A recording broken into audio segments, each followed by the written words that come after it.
उपलक्ष्य में भारत सरकार के नेतृत्व में देश के यशस्वी प्रधानमंत्री नरेंद्र मोदी जी के मार्गदर्शन में सरदार @150 यूनिटी मार्च की एक बृहद कार्यक्रम की रूपरेखा बनाई गई। आज उसी संबंध में आप सब के बीच में इस प्रेस वार्ता में मैं उपस्थित हूँ।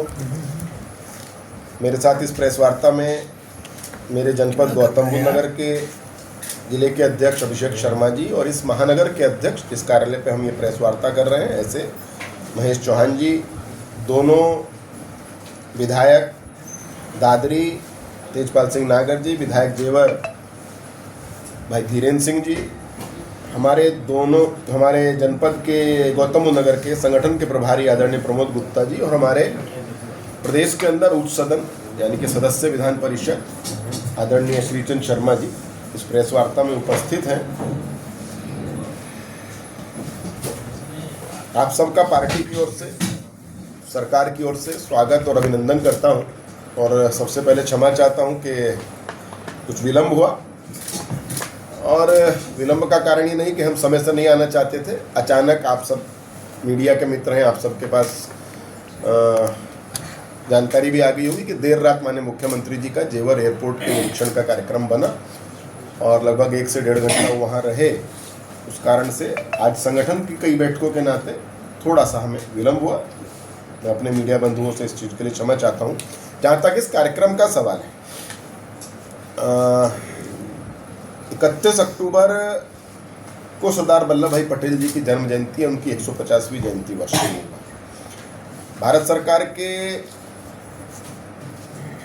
खेल मंत्रालय और माई भारत के माध्यम से उनकी इस 150वीं जन्म जयंती पर पूरे भारत के अंदर विकसित भारत पदयात्राएं हम लोग आयोजित कर रहे हैं। इसका एकमात्र उद्देश्य है भारत की वर्तमान नौजवान पीढ़ी के अंदर राष्ट्रीय गौरव को जगाना, समाज के प्रति जिम्मेदारी को बढ़ाना और एकता की भावना को मजबूत करना। इस ऐतिहासिक कार्यक्रम में आम जन की भागीदारी, राष्ट्र के निर्माण के प्रति जो देश के प्रधानमंत्री जी का विजन है, इस पूरे कार्यक्रम की प्रेरणा के अंदर उनका यही विजन झलकता है।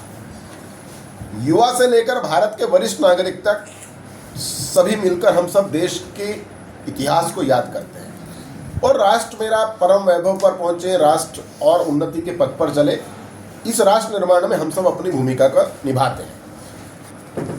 अमृतकाल चल रहा है और अमृत पीढ़ी यानी आज के युवाओं की जो भूमिका है, इस कार्यक्रम के माध्यम से, सरकार के संगठन के माध्यम से उस पर हमारा विशेष ध्यान है। इसी पहल के तहत जो इसका पहला लॉन्चिंग था 6 अक्टूबर 2025 को खेल मंत्रालय ने सरदार @150 यूनिटी मार्च की शुरुआत की। भारत सरकार और माई भारत की पहल ये पूरी 150वीं जयंती को समर्पित है। इसके पहले डिजिटल की चरण की शुरुआत 6 अक्टूबर को हो चुकी है। इस चरण में हमारे खेल मंत्री डॉक्टर मनसुख मांडविया जी ने डिजिटल शुभारंभ करते हुए सोशल मीडिया रील प्रतियोगिता, निबंध लेखन, leaders programme, young leaders programme और यंग लीडर्स प्रोग्राम के फिर 150 विजेताओं को जो एक राष्ट्रीय पदयात्रा हो, पूरे देश के प्रत्येक जनपद से 2 नौजवान सरदार वल्लभ भाई पटेल जी की जन्मस्थली पहुंचेंगे और वहां से लगभग 150 किलोमीटर की दूरी है स्टैचू ऑफ यूनिटी, वहां तक वो यात्रा को लेके जाएंगे। वहीं इस यात्रा का हम लोग समापन करेंगे। इसके अलग अलग चरण हर कार्यक्रम के हुए। इसमें जो जिला स्तरीय पदयात्राएं हैं उसमें हमने लोकसभा को केंद्र माना है, जिला स्तर की पदयात्रा होगी और प्रत्येक विधानसभा के अंदर वो पदयात्रा होगी। वो ये जिला स्तरीय पदयात्राएं 31 अक्टूबर से लेकर के 25 नवंबर 2025 तक चलेंगी। आज मैं जिस जनपद में हूँ, इस जनपद की जेवर विधानसभा की यात्रा 4 नवंबर को प्रारंभ करेंगे। दादरी विधानसभा की पदयात्रा हम 6 नवंबर को प्रारंभ करेंगे और नोएडा विधानसभा की पदयात्रा हम लोग 3 नवंबर को प्रारंभ करेंगे। 8 से 10 किलोमीटर लंबी ये पदयात्रा होगी। हमने जो मिनिमम रूट रखा है वो 8 किलोमीटर रखा है, लेकिन अगर हमें कहीं आवश्यकता होगी तो हम उसको 2 किलोमीटर बढ़ा भी सकते हैं। इसका प्रारंभ हम सरदार वल्लभ भाई पटेल जी के चित्र पर पुष्पार्चन करके करेंगे, और जहाँ से प्रारंभ करेंगे उस स्थान का भी कुछ ना कुछ महत्व होगा। पदयात्रा से में जितने पढ़ने वाले हमारे कॉलेज होंगे, हमारी और लोकल यूनिट्स होंगी, उन सब कॉलेज के विद्यार्थियों को इसमें हम सहभागिता कराना सुनिश्चित करेंगे। एनएसएस के स्वयंसेवक होंगे, एनसीसी के कैडेट्स होंगे, डिग्री कॉलेज इंटर कॉलेज के छात्र होंगे। जैसा मैंने पहले कहा कि इसका उद्देश्य ये है कि हमारी अमृत काल की जो पीढ़ी है वो भारत को और जाने, और इन सब के बीच में युवाओं को नशा मुक्त भारत की शपथ, संस्थानों में स्वदेशी मेलों का हम आयोजन करेंगे और गर्व से स्वदेशी का हम संकल्प भी दिलाएंगे। जो प्रधानमंत्री जी का संकल्प है लोकल फॉर वोकल, उसका भी हम इसके अंदर एक अभियान के रूप में लेंगे। इस दौरान पूरे योग और हेल्थ शिविर हम लोग लगाएंगे, और जिन जिन क्षेत्रों से हमारी ये यात्रा गुजरेगी और अन्य स्थानों पर भी हम स्वच्छता अभियान का आयोजन करेंगे।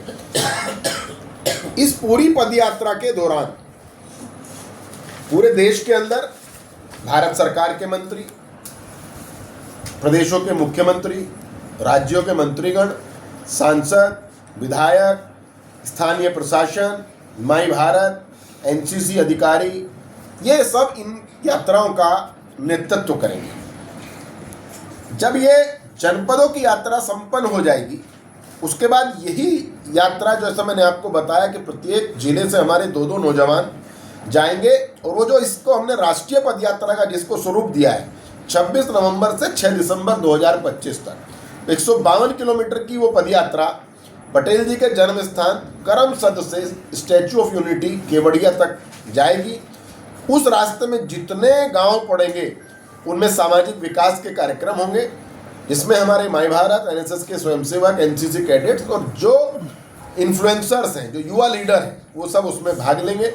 पूरी यात्रा में 150 पड़ाव पर सरदार वल्लभ भाई पटेल जी के जीवन पर विकसित भारत की प्रदर्शनी और भारत की विविध संस्कृति का उत्सव हम लोग मनाएंगे। हर शाम को उस राष्ट्रीय पदयात्रा में सरदार गाथा होगी, जिसमें उनके जीवन और जो उन्होंने योगदान देश के प्रति उनका है, उसकी कहानियाँ उस गौरव गाथा के माध्यम से भारत की वर्तमान पीढ़ी को उससे जगाने का हम काम करेंगे।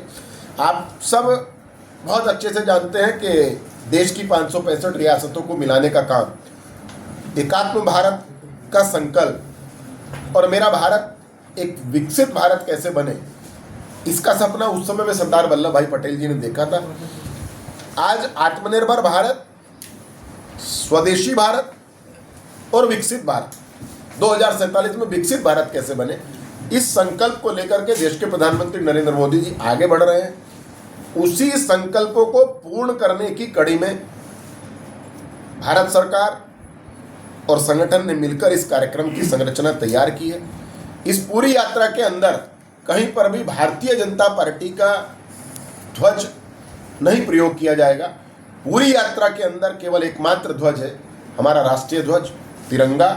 सारे कार्यकर्ता उस तिरंगे को लेकर के ही इस यात्रा में शामिल होंगे। यही जानकारी देने के लिए